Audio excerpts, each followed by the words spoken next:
As the highly anticipated release of Avengers Endgame grows closer and closer, each cryptic, heart-pounding trailer makes the increasingly short wait grow increasingly difficult.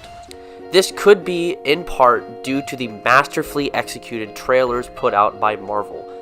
Generally, Marvel gives too much away in their trailers, revealing some of the best jokes, action scenes, and even the whole story. Yet the nebulousness of each Endgame trailer makes it all the more exciting. By keeping the action and story absent from the trailers, it allows for the music and vague slices of dialogue to make what little we've seen seem like the end-all, be-all of the MCU. And if I've gathered one thing from the trailers, it's that Endgame is supposed to be the Marvel movie to end all Marvel movies. With a movie as massive as Endgame capping off a series as massive as the MCU, I have some personal hopes for what will be in the movie. However, rather than discussing what I want to see from the story and characters of the film, I will be discussing my hopes in terms of the execution.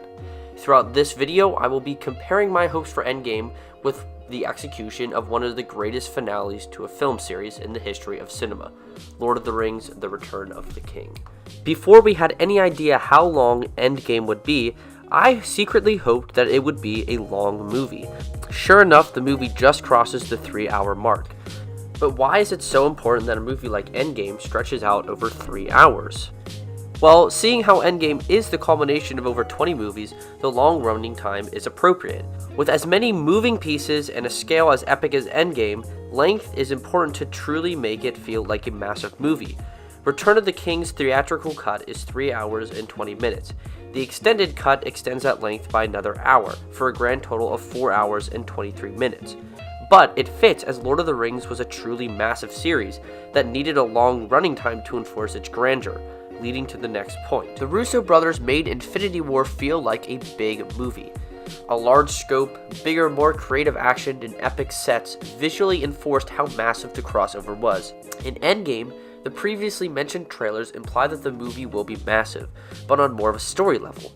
These trailers are mostly set to dialogue that hints at some grand plan to undo Thanos' massacre from Infinity War. The action of bringing back billions of people from the dead after losing one of the most important battles of the Marvel Cinematic Universe is a monumental mission, and should be visually depicted with the proper scope.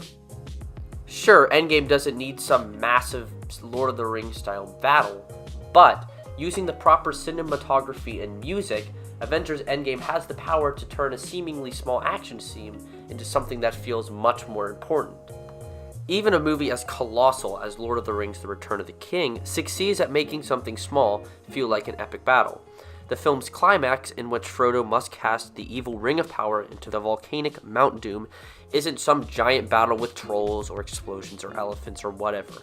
It's just 3 people in a volcano wrestling for a little gold ring. Yet, the music and setting make it feel as large as the battle occurring nearby. The ring is mine.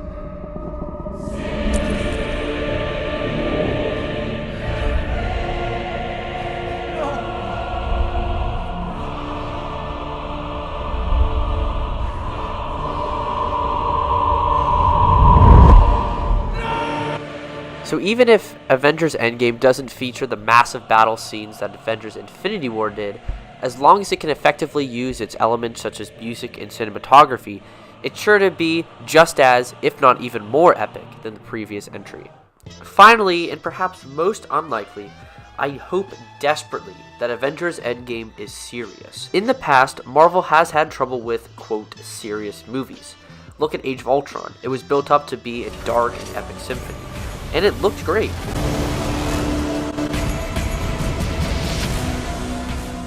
Too bad it wasn't what we got at all. You can't save them all. You'll never. Never what? You didn't finish! Similarly, Endgame has been advertised as a pretty serious movie, and it should be. This is the follow-up to the Avengers losing for the first time in any of the movies, resulting in the death of billions of people across the entire universe. And with shots of Captain America foaming at the mouth with blood, and Paul Rudd, the guy from the 40-Year-Old Virgin and Anchorman, walking into battle like he knows he won't be coming back. I don't really think that cramming a bunch of dumb quips down our throat is going to be appropriate. I'm not saying that they should be eradicated completely and the movie should go all BVS in terms of tone. I think that the quips should just be light and sparse, as not to distract from the more important things going on. To go back to Return of the King, it had jokes, That still only counts as one. but they never got in the way of what was most important, the story. Walking away from Return of the King, the most memorable things aren't the jokes. They're the battles, the characters, and the emotional moments. For Frodo. Avengers Endgame is the climactic finale to one of the most massive franchises of our generation. To distract from its importance and grandeur with stupid jokes would be a disservice to the film. No matter what happens, Avengers Endgame will be an emotional, epic ending to one of the most influential franchises in recent cinema. A franchise that has sparked the hearts of millions, created characters that have inspired a new generation of filmgoers, and broken the boundaries of film, redefining the perception of the cinematic franchise. No matter where the Endgame takes us, Marvel has left its impact on pop culture embedded on the world, and that impact won't soon be forgotten.